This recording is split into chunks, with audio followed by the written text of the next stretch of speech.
Ladies and gentlemen, I need you to understand something today. Comparison is a killer. It will steal your joy, dilute your confidence, and delay your destiny. The moment you start measuring your progress by someone else's success, you've already given your power away. What most people don't realize is that comparison is a trap. You look at someone's highlight reel and compare it to your behind-the-scenes struggle. You see their celebration, but you don't see their sacrifice. You see the glory, but not the grind. And so you start to question yourself, why am I not there yet? Why don't I have what they have? But let me tell you something. God didn't make you to be a copy of someone else. You weren't born to repeat someone else's journey. You were created with a divine assignment that only you can fulfill. You are not behind. You are not late. You are right on time for your purpose. Now listen, when you compare yourself, you insult the wisdom of the Creator who designed you. He gave you specific gifts, specific pain, and specific potential. What you've been through isn't random, it's preparation. You were forged in fire to walk a path nobody else can walk. So why in the world would you try to live someone else's story? Too many people are sitting on the sidelines of their own life, watching others run their race and wondering why they feel stuck. Let me make it plain. You're not stuck, you're just distracted. You've been staring at the wrong race. You keep looking at their pace, their platform, their applause, but your reward doesn't come from their lane. It comes from running your race with your purpose. You don't have to be louder, flashier, or more popular to be powerful. Power doesn't come from presence. It comes from purpose. And purpose is something you discover in silence, in surrender, in seasons of hidden growth. Don't despise those seasons when nobody's watching, when nothing seems to be happening. That's when roots grow deep. That's when strength is built. You may not be seen right now, but you are being shaped right now. And when it's your time to rise, nothing and no one can stop the blessing that's already been assigned to your name. So let me tell you something else. God does not bless imitation. He blesses authenticity. He blesses who you really are, not who you pretend to be, not who you copy online, not the version of you that's edited for applause. When you become unapologetically you, that's when doors start opening. That's when the right people show up. That's when the right opportunities chase you down. There's no competition in purpose. There's no traffic in your own lane. And what's for you can't be blocked, delayed, or stolen by anyone else. But you've got to believe it. You've got to stop comparing and start cultivating. Start building, start sowing, start showing up for the vision inside of you. You're not here to keep up. You're here to show up. You're not here to compete. You're here to complete the assignment you were born for. So don't compare yourself to anyone. You're not less. You're not behind. You're not forgotten. You are chosen. You are equipped, and your time is coming. Now run your race like you know the finish line already has your name on it. When you start comparing yourself to others, what you're really doing is telling yourself that what you have is not enough. A comparison doesn't motivate. It corrodes. It eats away at your gratitude and replaces it with envy. One day you're thankful for your progress, your family, your gifts, and then you scroll for 5 minutes and suddenly you're questioning everything. You start thinking your house is too small, your car is too old, your job is too ordinary, your pace is too slow. But the truth is, you didn't feel that way until you looked sideways. See, contentment is the soil where peace and purpose grow. But comparison rips that soil up by the roots. You can't build a joyful life if you're always looking at someone else's blueprint. You won't be able to recognize your blessings if you're always measuring them against someone else's. What you have is enough for the assignment on your life. It may not look like much in someone else's hands, but in your hands, with faith, with focus, with obedience, it's more than enough. David didn't need Saul's armor to slay Goliath. He didn't need to look like a warrior. He just needed to show up with what he had, a sling and a stone, and that was enough. But if you let comparison convince you that your sling isn't valuable, that your story isn't powerful, that your voice isn't needed, you'll forfeit your victory before you even step onto the battlefield. So guard your contentment like your life depends on it, because your destiny does. If you can learn to be grateful right now with what you have, where you are, you'll begin to see just how blessed you already are. Contentment doesn't mean settling. It means recognizing the value of what's already in your hands while still believing for more. And that is the key to elevation, not envy. You weren't born to blend in. You were born to stand out. You weren't created to copy someone else's journey. You were designed to walk out your own. Everything about you, your personality, your gifts, your experiences, even your pain, is part of a divine blueprint. That means your assignment is not random, it's not generic, it's not optional, it's unique and it's yours. See, when God created you, he didn't just make a person, he made a purpose in motion. He assigned you a calling that no one else on this planet can fulfill the way you can. That's why comparison is so dangerous, because it pulls you away from your own divine assignment and distracts you with someone else's. And listen, just because your path looks different doesn't mean it's wrong. Different doesn't mean less valuable, it means set apart. You might be taking longer because your foundation is deeper. You might be hidden right now because you're being prepared for something greater. Don't rush the process just because you're uncomfortable in the unseen. The greatest callings often require the greatest preparation. Sometimes we think we're behind because we're not doing what others are doing. But that's the trick of the enemy, to make you feel like you're losing when you're actually being positioned. Because if the enemy can't destroy you, he'll try to distract you. And there's no greater distraction than trying to be someone you were never meant to be. When you embrace your assignment, flaws, fears, and all, you unlock a level of grace, favor, and clarity that imitation could never give you. You'll find strength you didn't know you had. Doors will open that weren't even on your radar. Resources will show up that were always meant for you, but they were waiting for you to show up as you. Your assignment might not look glamorous.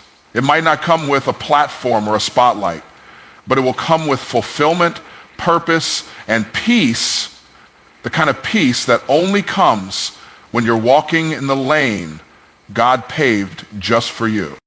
So stop trying to rewrite your design. You were handcrafted with intention. Stop comparing your calling to someone else's. You were chosen for this, and if you don't do it, it won't be done the way it was supposed to be. There is something in this world that only your voice, your story, your gift can bring. Walk in it, own it, protect it, because you weren't just made, you were sent. Comparison is one of the greatest enemies to momentum. It doesn't just steal your joy, it slows your progress. It doesn't just distract you, it delays you. Because the moment you start focusing on someone else's race, you stop running your own. You begin to doubt your pace, question your progress, and second guess your direction. And while you're busy looking left and right, your forward movement comes to a halt. God never told you to keep up with anybody else. He told you to be faithful with what you've been given. But comparison will make you think you're falling behind even when you're right on time for your assignment. It'll have you feeling like you're losing when you're actually being led. And that confusion will cause you to hesitate, to stall, to shrink. But hear this, hesitation is costly. When you're hesitating, you're not executing. When you're doubting, you're not deciding. And every second you waste comparing is a second you're not building, planting, creating, or moving. See, you don't need to catch up to anybody. You just need to catch up to your calling. There are doors with your name on them, but you've got to move. There are breakthroughs already assigned to you, but they're on the other side of your obedience, not your observation of someone else's life. You can't accelerate while imitating. You can't expand while envying. Your anointing flows best when you're aligned, and alignment only happens when you stop looking around and start looking up. God is not going to give you speed for a path that isn't yours.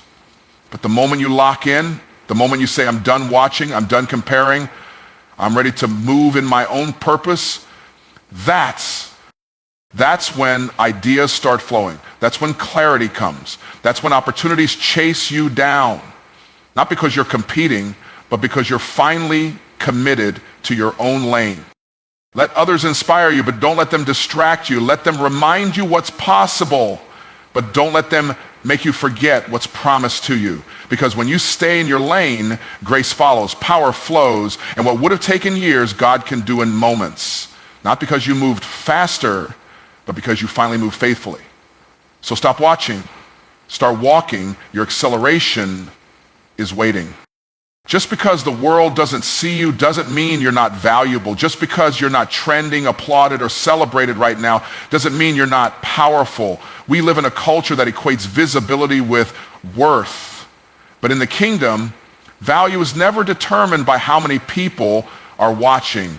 Value is determined by the purpose God placed inside of you.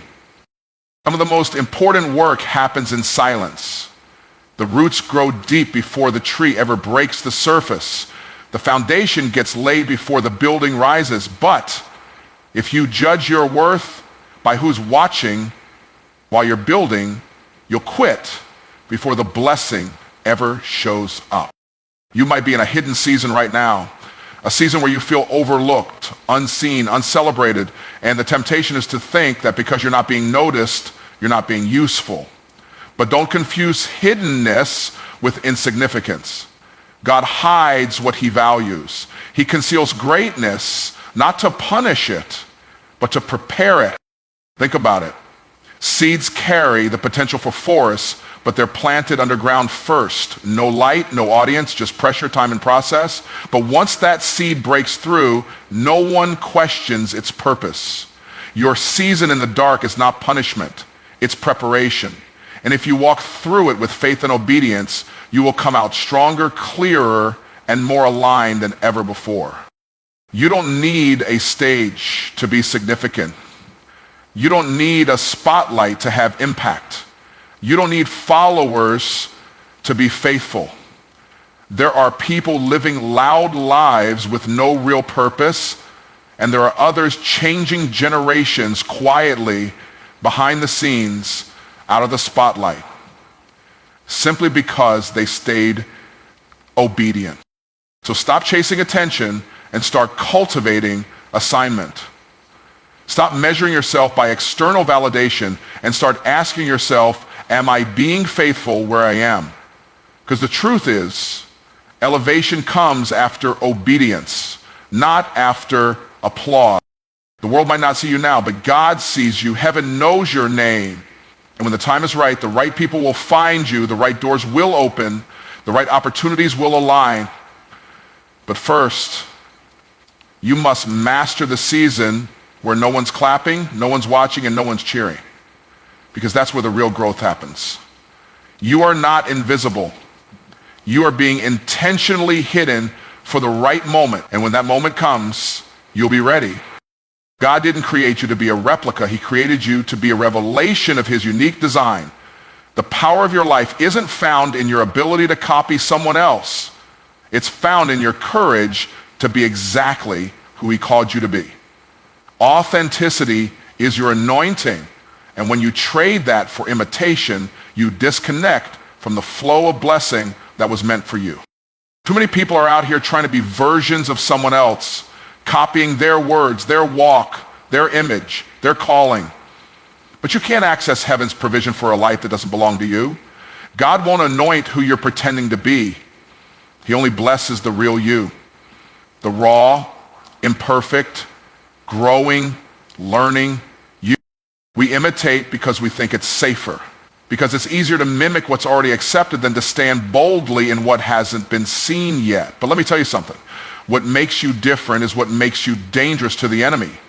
Your voice, your style, your background, your scars, all of it is part of your spiritual weaponry, But the moment you abandon your originality for acceptance, you weaken your impact. Irritation leads to frustration. You start feeling blocked, stuck, and overlooked, not because you're not gifted, but because you're misaligned. You're wearing Saul's armor when God called you to fight with a sling. You're following a script that wasn't written for you. That's why it doesn't flow. That's why it feels heavy. That's why doors aren't opening, because God won't open doors for a version of you He didn't design. When you embrace authenticity, something shifts. Confidence rises. Creativity flows. Relationships become real. Influence becomes organic. Why? Because truth has a frequency. And when you live in it, the right people, the right purpose, and the right opportunities hear it. You don't need to impress people. You need to impact them. And impact doesn't come from perfection. It comes from presence, from showing up as your true, God-formed self. That's when grace shows up. That's when favor finds you. That's when the supernatural kicks in. Stop rehearsing how to be someone else. Start becoming who you were created to be. There's a lane with your name on it. There's provision for your path. There's power in your real story. And the moment you stop faking, striving, and comparing, the moment you step fully into your identity, heaven moves. Because God blesses authenticity, always. You weren't called to run someone else's race. You were called to finish yours. And the moment you understand that, everything changes. The pressure to perform, to compete, to prove, it all begins to fall away. Because now, you're not running to be seen, you're running to be faithful. And when you run your race with faith, obedience, and consistency, the reward is guaranteed. Too many people quit because they're too busy watching other people's lanes. They start strong, but somewhere along the way, they look to the side and think, why is their race easier? Why is their pace faster? Why do they have more support, more success, more recognition? But your race isn't about speed. It's about stewardship. It's about honoring what God gave you, not envying what He gave them. You don't need to match their pace. You don't need to mimic their path. You just need to move. Keep showing up. Keep taking steps. Keep pressing forward, even when it's hard, even when it's quiet, even when it feels like no one's watching, because faithfulness in the unseen is what qualifies you for favor in the open. Hear this. The reward is already written into your race. You don't have to hustle to earn it. You just have to finish well to receive it. But the finish line doesn't show up if you quit halfway through. The blessing doesn't manifest if you detour into someone else's destiny. There's a crown, a breakthrough, a harvest with your name on it. But you've got to run your race to get it. God is not impressed by how fast you run. He's moved by how faithfully you run. Some people may get there before you, but they're not getting what belongs to you. Nobody can steal your harvest if you don't abandon your field. But you've got to keep plowing, keep planting, keep pressing. Your race may take longer, but it's building something deeper. It's preparing you for the kind of success that won't break you when it arrives. Run with vision. Run with discipline. Run with endurance. Not because it's easy, but because it's worth it. Don't let comparison cause you to forfeit what's already yours. Don't let delay convince you that you're disqualified. If you're still breathing, you're still in the race. And if you're still in the race, your reward is still on the way. So get up, refocus, realign, and run your race like you know who called you. Because what's waiting for you at the finish line is greater than anything you've seen so far. And it's yours. Not if you run like them, but if you run like you. Let me leave you with this. You were never meant to be a copy, a shadow, or a second-rate version of someone else. You were divinely crafted, intentionally designed, and uniquely equipped for a purpose that only you can fulfill. Every time you compare, you drift from that purpose. Every time you imitate, you mute your own power.